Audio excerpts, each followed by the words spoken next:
Hello, accounting superstars. This is Professor Don Bush. I've been a professor for about 30 years and a CPA for about that long, and I've got great ways to explain accounting. So you've come to the right place, folks. Hey, I've got a website. It's called accountingsuperstars.com. Check it out. I've got all the videos listed by topic. So that way, if you're looking for a certain topic, you can find it. All right. So today's lesson here is bank reconciliations. But before we do that, hit that subscribe button, folks. Hit the like button. That way I know you like these videos and I'll make more of them for you. And YouTube will know that you like them also. And boy, I'll tell you what, today's, it's supposed to be a snowy day. Snow's starting to come down again.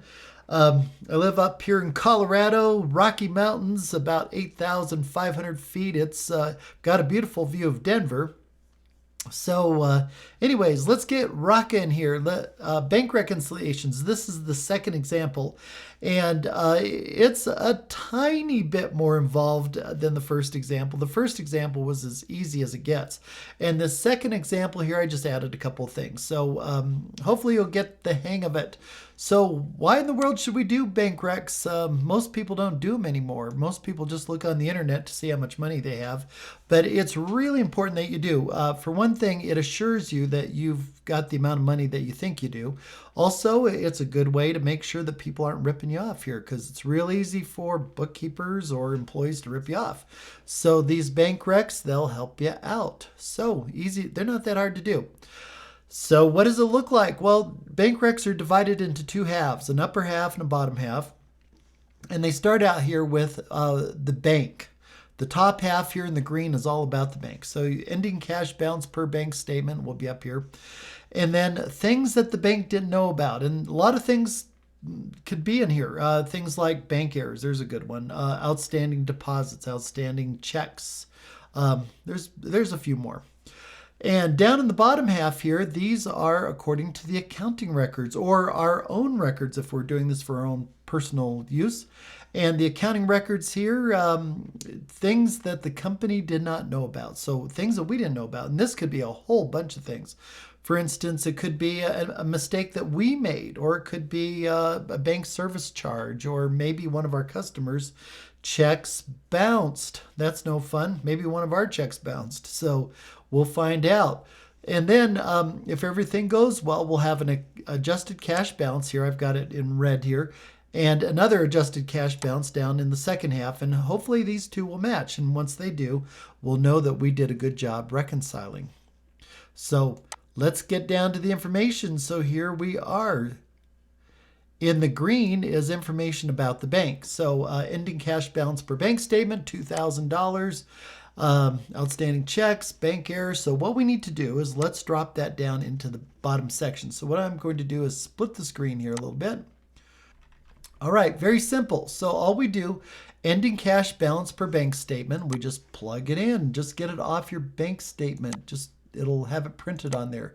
Ending cash balance. So there it is, $2,000. Let's see what's happening next. Outstanding checks not processed by the bank. Okay, these are checks that we've written or the company's written and they haven't been processed yet. So the bank doesn't know about them. $300. Now, a lot of students say, I don't know whether I should add or subtract on these bank recs. Well, think about it. It's common sense. You know, if you write out a check or you spend money, your money goes down. You got to subtract, okay? And let's see the next thing here. Oh, bank error. Processed a payment twice.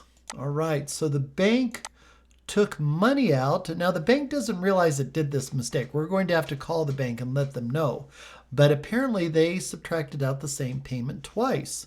Now, banks don't make very many errors. In fact, in my whole career, I've only seen banks make a couple of errors. And they are very happy to correct them. Now, we have to think, well, what are we going to do? The bank took out money twice on us here. They should have only taken it out once. So what we're going to do is we're going to add back this $30 just because we want to get the accurate amount here. And we'll get the bank to change it. Now, the adjusted cash balance, easy. Ending cash balance, minus out the 300, add the 30, and here is the result. $1,730. So hopefully the bottom half will balance with the top. So Let's do the bottom half of this bank reconciliation. Coming on down to the accounting records. Well, the ending cash balance according to the accounting records is $18.85. Let's drop that into place. And then something that we probably knew about, but we're going to put it on our bank reconciliation here, is a bank service charge. The way I like to look at it is it's something that we maybe didn't know until we got the bank statement. Although it's bank service charges usually happen every month. So, but they go down here. We need to adjust for them. Now we're subtracting. Again, students ask, I don't know if I should add or subtract. I'm not sure what to do. Well, folks, when the bank takes out money out of your account, what happens to your account? Well, it goes down, right? It goes down. So $25 negative. Let's see what else is going on here. Automatic withdraw monthly utility costs. So maybe it's the electric company and every month they just automatically withdraw the amount that is due. That's becoming very common. Now you got to think here, well, am I going to add it or subtract it? Well, think about it, folks. When you pay your electric bill, what happens to your money? I don't know about you, but when I pay my electric bill, my money goes downward.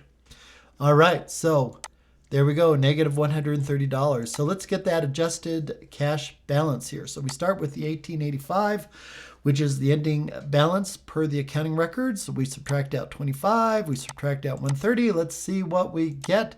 And we get 1,730. And folks, it balances. Look at that. We did a great job. Our account balances as it should. Now we're almost done. Now, what we need to do is we need to adjust for things in the bottom half of the bank reconciliation, not the top, never the top, always the bottom. So we need to adjust for this. So let's see how this works. I'm going to bring this down like this so we can see it. There we are. So coming down here, we need to make a journal entry, and it's not very difficult here. The first one, bank service charge, we'll drop it in right here. I've got here bank service expense, bank service charge, whatever you want to call it. It's an expense and expenses are debit. So we'll put it here for $25. The utilities expense, there we go. And that's for $130. And if you add this all up, we are going to credit cash because it's coming out of our cash account for $155. So there, folks, we are done. So I hope you enjoyed this video. If I lost you, if I went too fast, just rewind, watch it again, and hit that like button and the subscribe button. That way I know that you like these videos. Let me know in the comments if you want me to do videos on special topics. Until next time, over and out.